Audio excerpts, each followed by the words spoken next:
Well, I have two of my favorite big mouths right here to talk about South Africa, who Canada will be facing on Sunday. Look, as he said, this is a tactical team, a team that can be organized and dangerous. Yet when you look at the form, only one match that they won from their previous five. It was a friendly against Jamaica, and goals scored 1-0, 1-0, 1. Amy, this is not going to be a team that's going to outscore Canada, but maybe the kryptonite, a team that's going to be really difficult for the Canadians to break down. Really compact defensively, rapid on counterattack. So Canada is going to have to be at the ready and swarm them, especially be wary of those transitional moments and not let them kind of get ahead of steam and to play into space. We've seen Canada look vulnerable on that in both of the preparatory matches versus Uzbekistan and also versus Ireland. A little bit better. We saw it against Bosnia a little bit. Canada's tightened that up. You saw it versus the Swiss. Like, that high press was broken much too easily. So they're going to have to be wary of this. And Marsh also alluded to it. Fast, physical team. So Canada's going to have to be at the ready for this opponent because it's there for the taking for sure. But you have to treat the team and deal with the team that's in front of you, and that's South Africa. And they're going to be chomping at the bit to take it to Canada. Jimmy. Look, what I do like about this manager as well is that he's brought discipline to this team. He's very, very strict on discipline.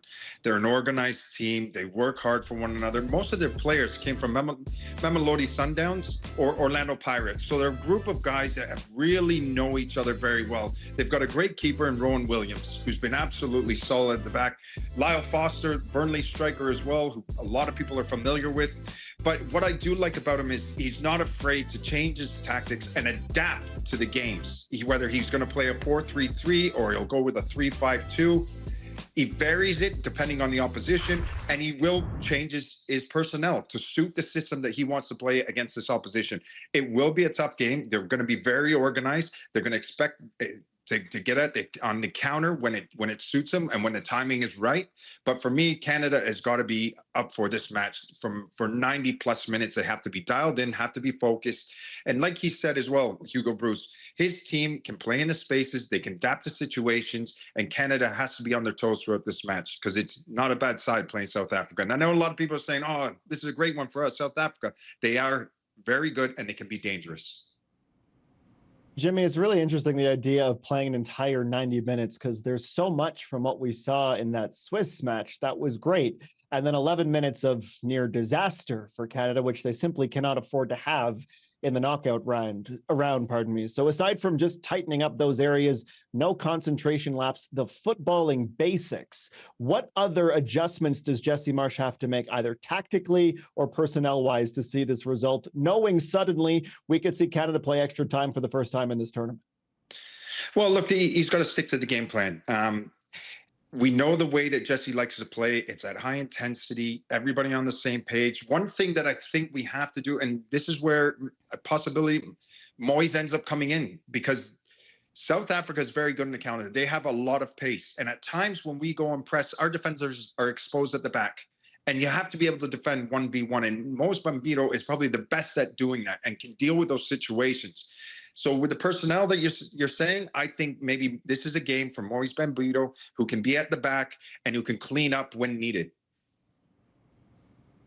Yeah, I agree with that. I think that Canada's at their best when they stick to their identity, where they're playing high tempo, really high aggression football, which we didn't necessarily see in the start versus the Swiss. And when they got good is when they really put their foot on the gas pedal and got going. So I agree with Jimmy about Moyes Bambito. I think if you're going to use him, maybe Marsh, a little bit of pragmatism, a little bit of gamesmanship, which we've seen. You keep him to start this game. I think it makes sense. It would be a big call, but he's done that over the course of this tournament. The first game to not start Laren, he starts Tanny. The triple sub, he's made a number of them. He elects to start Ali Ahmed for that second game.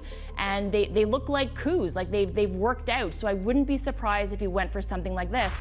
But Canada really need to knit together their lines much more compact. So your triggers on your high press, you were probably going to have much more of the ball versus South Africa than you did versus the Swiss. But in those moments, much tighter in possession, and then the counter press is key. You put this team under pressure, and you don't give them space to run. Because we saw Maseko, it wasn't just the goal, and it was almost like a little bit of chaos in the stadium. Results were coming in from the other match. The Mexican fans were kind of going crazy, and there was a little bit of a lapse with South Korea. Canada can't afford to do that versus South Africa. They have to dictate the tempo, and the midfield again.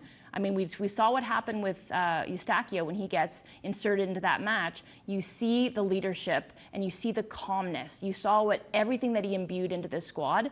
Stefan Eustachio, for me, is a must in the midfield to dictate the tempo and to control the match. Jimmy, one of the consequences, or at least the biggest consequence, we all knew for Canada to not win the group, they had to leave Canada. They won't play there again for the rest of the tournament, no matter how far they go.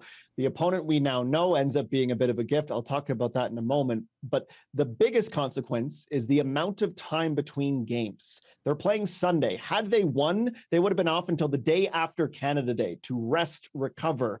I want to know, though, is it maybe a good thing, Jimmy, that they have less time to mentally reset, not lick their wounds, and come back? How do they take care of that mental preparation on such short rest?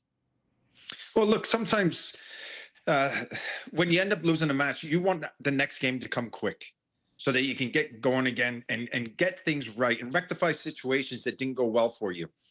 In this situation, I think it's going to suit Canada. I do. I think they'll be ready for this. They're going to be up for it. They'll review the tape. They'll look at certain situations in the Swiss match that didn't go well for them. They'll look at the positives that came from it. And as players, after a loss, like I said, you want to get back on that pitch and get the next game going as quick as possible because you want to go prove to everybody that you deserve to be there and you're there to get 3 points. It's a knockout game. It's a must-win for Canada, and they're going to be up for this match. Amy? Yeah, for me, I think the last match, match day 3, it looked like the occasion got Canada a little bit. They looked a little bit tired as well, whether that was mental or whether it was physical.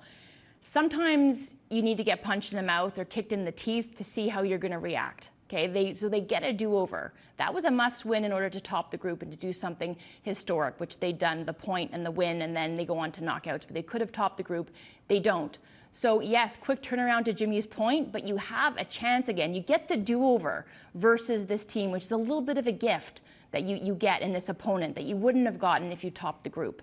So now you hope that this team has learned their lesson and they're able to translate that into a better comprehensive performance where they have nothing to lose. You will not get a do-over in the round of 32, so everything must be on the line, and I'm convinced that this team psychologically will be prepared to the best of their ability. Okay, so it would be Houston, July the 4th for whoever comes through this game. And if you ask Bet365, Amy, it should be Canada, 4-1 favorites, pardon me, to go on and win this match. Korea Republic, had it been them, world number 30, Republic of South Africa, world number 54. We've talked about sort of the makeup personnel and tactics wise, but just in terms of this is what has landed in Canada's laps, how much of an opportunity is this to make some history, to make even more history? Yeah, it's huge.